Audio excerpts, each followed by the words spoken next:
आइए दोस्तों, स्वागत है आपका हमारे इस YouTube चैनल जिसका नाम है ICST कंप्यूटर एजुकेशन। आज की वीडियो में हम समझेंगे डी मैक्स और डी सम के बारे में। इस तीनों फॉर्मूले के लिए हमारे पास यहाँ पे सीट्स बने हुए हैं। इस सीटों में हम जाके हम समझेंगे कि ये क्या काम करता है और कैसे कैसे ये काम कर सकता है।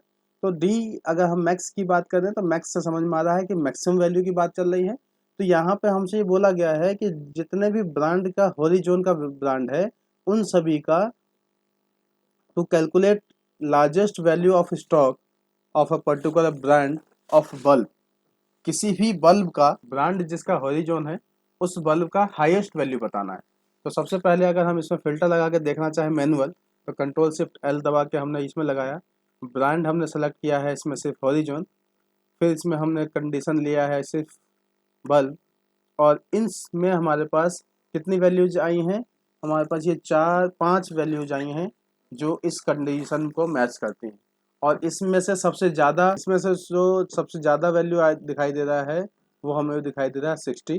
अगर आप देखना चाहें तो यहाँ से हम देख सकते हैं कि इसमें सबसे पहले हमने प्रोडक्ट बल्ब लिया है, लेटेस्ट वैल्यू है वो हमारे पास यहाँ पे 60 दिखाई दे रहा है अगर सिर्फ ब्रांड हॉरिजॉन की बात करें। आगे चल के हम इसमें ये भी समझ सकते हैं कि हॉरिजॉन में बल्ब कितने का है, उसके लिए कुछ नीचे हमारे पास एग्जांपल्स दिए हुए हैं, वो भी हम देख सकते हैं। अभी सबसे पहले इसने बताया है कि ब्रांड हॉरिजॉन का मैक्सिमम वैल्यू क्या है। तो ब्रांड में हमारे पास ये जो स्टॉक वैल्यू आया है ये 8 वैल्यूज हमारे पास आई हैं, जिसमें से सबसे मैक्सिमम नंबर है 60, जिसको निकालने के लिए हमने यहाँ पे डी मैक्स का वैल्यू यूज़ किया हुआ है। इसी तरीके से डी मीन का भी यूज़ किया जा सकता है। तो यहाँ पे अगर हम फॉर्मूला लगाएं equal to D max, D max करता क्या है, return the largest number in the field column of a record in the database that match the condition specified by you. जो भी आप कंडीशन देंगे उस कंडीशन में जो सबसे ज़्यादा वैल्यू मैक्सिमम वैल्यू आएगी वो आपको रिटर्न करके दे देगा किसी एक पर्टिकुलर फील्ड में से। तो डी मैक्स लिखा, सबसे पहला डाटाबेस है। इस पूरे डाटाबेस में नॉर्मली हमें 3 ही चीज़ें याद रखना है, डाटाबेस, फील्ड और क्राइटेरिया। इस तीनों के बारे में अगर आप जान जाते हैं तो आपको ये यूज़ करना बहुत ही आसान होगा। अभी हमें मैक्सिमम नंबर किसमें से पूछा है, वैल्यू ऑफ स्टॉक में से। ये क्वेश्चन पढ़ना समझना आपके बहुत ही इम्पोर्टेंट है कि वो पूछना क्या चाह रहा है, किस फील्ड में से क्या कंडीशन दे के वो पूछना चाहता है। तो सबसे पहले हमने यहाँ पे स्टॉक वैल्यू लिया है, फिर हमने जो यहाँ जो क्राइटेरिया है वो हमने क्राइटेरिया लिया, ब्रैकेट क्लोज किया और एंटर दिखा दिया। तो इसने क्या बता दिया, यहाँ पे हॉरिजॉन ब्रांड का मैक्सिमम वैल्यू बता दिया इसने हमें। इसी तरीके से अगर हमें मिनिमम वैल्यू चाहिए हो तो हम यहाँ पे मिनिमम वैल्यू भी निकाल सकते हैं। मिनिमम वैल्यू के लिए यहाँ पे हमने सेम कंडीशन यहाँ पे दिया हुआ है और नीचे वाले फाइल में जाके यहाँ पे दिखा दिया कि ये 0 दिखाई दे रहा है। इसके लिए क्या करना है, equal to D mean, database क्या है, डाटाबेस सेम है, डाटाबेस हमारे पास सेम है, कॉमा फील्ड क्या है, फील्ड हमारे पास वैल्यू ऑफ स्टॉक है, कॉमा क्राइटेरिया क्या है, क्राइटेरिया ये है, और इसको लिखने के बाद ब्रैकेट क्लोज किया, एंटर किया। तो यहाँ पर देखेंगे तो हॉरिजॉन का सबसे कम वैल्यू क्या है, 0.0। तो मैक्सिमम या मिनिमम ये तीनों वैल्यू हम यहाँ से अलग से आसानी से निकाल सकते हैं डी मैक्स और डी मीन का यूज़ करके। ऐसा ही हम सम करके निकाल सकते हैं। तो अगर हम सम के बाद चलें तो इक्वल टू डी सम है। तो सम में क्या होगा कि अगर ब्रांड हॉरिजॉन का टोटल वैल्यू हमें पता करना हो तो हम यहाँ से देख सकते हैं कि इसके लिए अगर हम कंडीशन में फिर से फिल्टर लगा लें तो सबसे पहले हम देख लेते हैं मैनुअल इसका यूज़ करके। कंट्रोल शिफ्ट एल हमने दबाया, ब्रांड में हमने यहाँ पे हॉरिजॉन सेलेक्ट किया और इन सभी वैल्यू का अगर हम टोटल देखें, सम निकाल के देखें तो इक्वल टू 2224, 8 नंबर है और इसका एवरेज है 28। तो डी एवरेज से हम इसका एवरेज निकाल सकते हैं,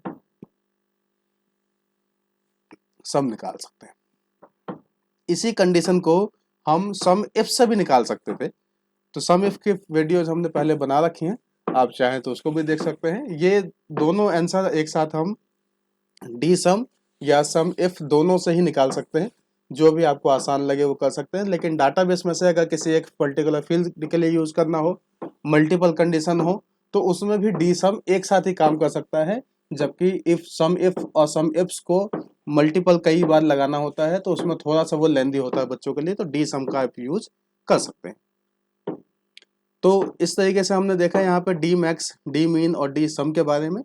इसी तरीके से इसमें अगर हमारे पास कोई मल्टीपल कंडीशंस हो, जैसे कि अभी हमें बताया गया है कि बल्ब और सनबीम का हमें निकालना है, the total value of stock of a particular product of a particular brand.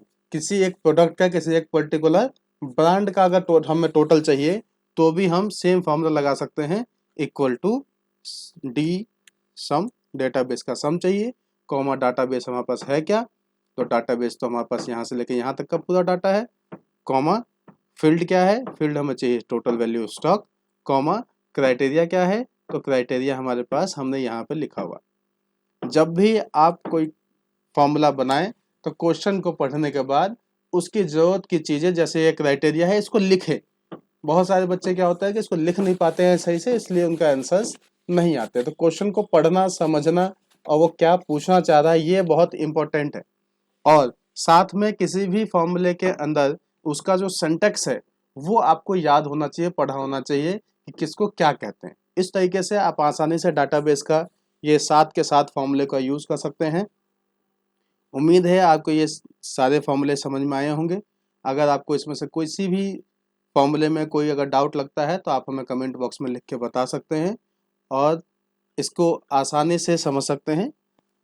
तो आज के लिए हम यहीं पे खत्म करते हैं। धन्यवाद, थैंक। अगर आपको हमारी ये वीडियो अच्छी लगी है तो आप इसको लाइक और सब्सक्राइब कर सकते हैं। Thank you for watching.